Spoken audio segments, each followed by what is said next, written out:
இயேசு நாமத்தில் வாழ்த்துக்கள். மத்தேயு 17ஆம் அதிகாரம் 20வது வசனம். கடுகளவு விசுவாசம் உங்களுக்கு இருந்தால் நீங்கள் இந்த மலையை பார்த்து இவ்விடம் விட்டு அப்புறம் போ என்று சொன்னால் அது அப்படியே போகும். உங்களால் கூடாத காரியம் ஒன்றுமிராது என்று மெய்யாகவே உங்களுக்கு சொல்லுகிறேன். மலை போன்ற துன்பங்கள், மலை போன்ற வியாதிகள், மலை போன்ற பிரச்சனைகள், மலை போன்ற நெருக்கடியில் நீங்கள் ஒரு வேளை இந்த நாட்களில் கடந்து போய் கொண்டிருக்கலாம். கவலையப்படாதீர்கள்.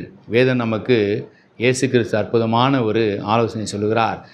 மலை எவ்வளோ பெரிதாக இருந்தாலும் பரவாயில்ல, நமக்கு இருக்கிற விசுவாசம் கடுகளவு இருந்தால் போதும், அதை நம்ம மலையை பெயர்க்க முடியும். அந்த விசுவாசம், அந்த ஜெபம், அந்த விடாமுயற்சியோடு நம்ம ஜெபிக்கும் பொழுது, விசுவாசத்தோடு நம்ம ஜெபிக்கும் பொழுது எப்பேற்பட்ட பிரச்சனையாக இருந்தாலும் அதை நம்ம புறந்தள்ளி விட முடியும் இயேசுவின் நாமத்தில்.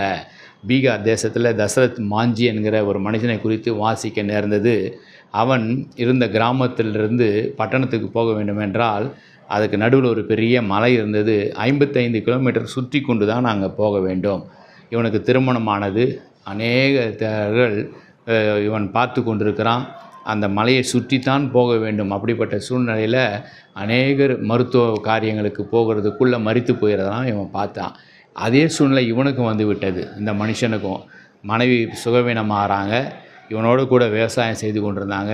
அவளை மருத்துவமனை கொண்டு போக வேண்டும் என்று இந்த மலையை சுற்றி 55 கிலோமீட்டர் போய் அந்த பட்டணத்தில் இருக்கிற மருத்துவமனை போகிறதுக்குள்ளே மனைவி மரித்து போகிறாங்க. அப்பொழுது ஒரு தீர்மானம் எடுக்கிறான். இந்த மலையை நான் பெயர்த்து நான் என்னுடைய மக்களுக்காக, என் கிராம மக்கள் உடனடியாக நேரடியாக போவதற்கு இந்த மலையை நான் வெட்டி பெயர்த்து எடுப்பேன் என்று சொல்லி தனி ஒரு மனுஷனாக ஒரு உளியையும் சுத்தியும் எடுத்துக்கொண்டு அந்த மலையை உடைக்க ஆரம்பித்தான். எல்லாரும் அவனை பைத்தியக்காரன் என்று சொன்னாங்க. முதலில் இவன் ஏதோ ஒரு மனைவி இறந்தனால பைத்தியம் பிடித்து விட்டது என்று சொன்னாங்க. ஆனால் அவன் தன்னுடைய முயற்சியோ தன்னுடைய நம்பிக்கையை விடாமல் கொஞ்சம் கொஞ்சமாக அந்த மலையை வெட்டி அவன் பாதையை அமைக்க ஆரம்பித்தது அந்த கிராம மக்கள் பார்த்த உடனே அவனுக்கு உதவி செய்தாங்க. அவனுக்கு வேண்டிய நேரத்தில் தண்ணீர் கொடுத்தாங்க, உணவு கொடுத்தாங்க, ஒரு சிலர் நல்ல உளி வாங்கி வந்து கொடுத்தாங்க, நல்ல சுத்தியலை கொடுத்தாங்க. இப்படியாக அவன் செய்து அந்த மலையை உடைத்து 22 வருடத்துக்குள்ளே அந்த மலையை உடைத்து 15 கிலோமீட்டர் டிஸ்டன்ஸுக்கு கொண்டு வந்துட்டான்.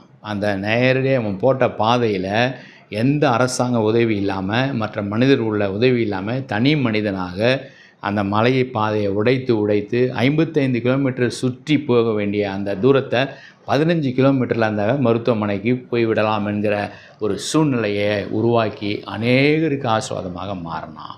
அதை ஜனாதிபதி வரை கூப்பிட்டு அவனை பாராட்டியிருக்கிறாங்க.